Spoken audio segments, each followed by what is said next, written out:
Welcome to the deep dive. Yeah. This is where we take the source material you share with us and really zero in on the absolute essential insights. Mm-hmm. Think of it as, I guess, your shortcut to being truly well-informed. We try to power it with surprising facts, maybe some unexpected connections. Yeah. Just keep things interesting. Keeps it fresh. Yeah.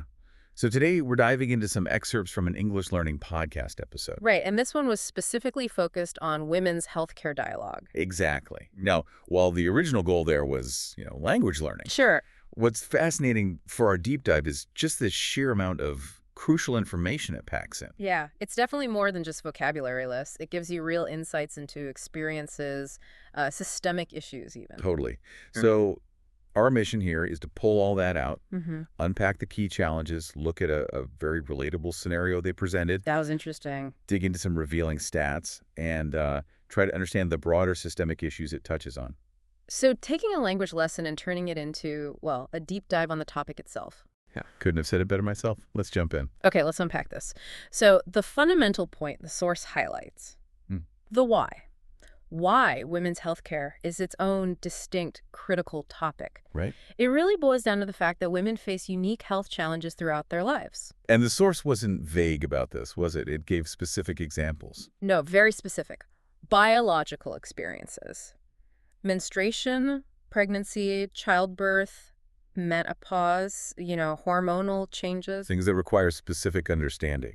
Exactly. These aren't just minor variations. They need specific care. Mm-hmm. And a really important point the source makes early on is that, well, despite these very specific, crucial needs, women often find themselves in systems where they just don't receive the necessary care. Or even the respect they deserve. Or the respect, yeah. And this is in many parts of the world, it notes. That feels like a critical takeaway right from the get-go. It is. And, okay, to help navigate these conversations, the source did provide some key vocabulary, words that are pretty essential for talking about these unique challenges and the systems around them. Right, tools for the discussion, like preventive care. The source defines this as, medical care focused on preventing problems before they start. Screenings, immunizations, that kind of thing. Yep.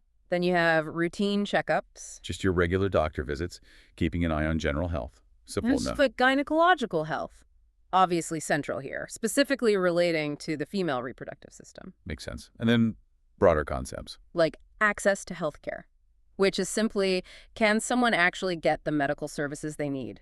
Is it available? Affordable? The fundamental piece. Absolutely. And finally, a term that really seems to hint at underlying issues the source explores, gender bias in medicine. Which the source defines as unfair treatment based on someone's gender. Right. So understanding these terms, as the source lays out, is kind of step one in even having an effective conversation about this stuff. Okay, so from terms to making it real, the source used a specific scenario, which I thought was really effective. Yeah, the patient visiting the doctor. Exactly. A woman going in mainly because of severe period pain. And this scenario, even though it was designed for language practice, it's just incredibly illustrative of experiences many, many women face. Totally. The patient describes severe cramps so intense she sometimes has to miss work. Right, that's a key detail. It impacts her life significantly. And she makes it clear this isn't like a one-off thing. The pain's been going on for months. About 6 months, I think it's specified. Yeah, 6 months. And it's not just pain, irregular cycles, heavy bleeding, and just feeling wiped out, exhausted all the time. It's a whole cluster of debilitating symptoms. And the doctor in this scenario, they respond by, acknowledging what she's saying. Which is important. Crucial. Suggesting tests, mentioning an ultrasound, bringing up potential conditions like endometriosis or maybe something else. They're starting that diagnostic journey. But here's the bit that really stood out to me, the human element. The patient actually says, she voices this frustration. She feels like people don't take this seriously. Yeah, that line. And the doctor validates it. Says it's common, unfortunately, but assures her, okay, we will listen, we'll work on a plan. That moment, feeling dismissed, even in a, fictional dialogue, it just highlights such a real problem the source is pointing towards. It connects right back to that term, gender bias, doesn't it? Directly. It's a perfect illustration. And the source also gave specific vocabulary just for this scenario, useful words for describing these exact All symptoms. right, like cramps, obviously, for the pain. Irregular cycles when periods aren't predictable. Heavy bleeding for unusually heavy menstruation. Ultrasound, that medical scan they mentioned. And endometriosis, the specific condition the doctor brought up, where tissue grows outside the uterus. Knowing these terms allows someone like the woman in the story to actually articulate what they're experiencing. It's crucial for communication in a healthcare setting. Okay, so moving from that one story, that individual experience, to the bigger picture. The source didn't just leave it at scenarios. It backed things up with some pretty impactful statistics. Yeah, this is where you see the scale of the issue. It puts that scenario into context. Exactly. It states that globally, over 1 in 10 women suffer from endometriosis. The condition mentioned in the scenario. The very same one in 10. That's a lot of people. It really is. But the statistic that honestly just stopped me Okay. was the average diagnosis time. Oh, yeah. That one's rough. For endometriosis, the source says many women wait an average of 7 years. 7 years. 7 years. I mean, just think about living with that kind of pain, the symptoms described, potentially missing work, feeling tired constantly for 7 years before you even get a clear answer. It's staggering. And it immediately makes you ask, well, why? Why does it take so long? Right, what are the reasons? The source points to a few key things.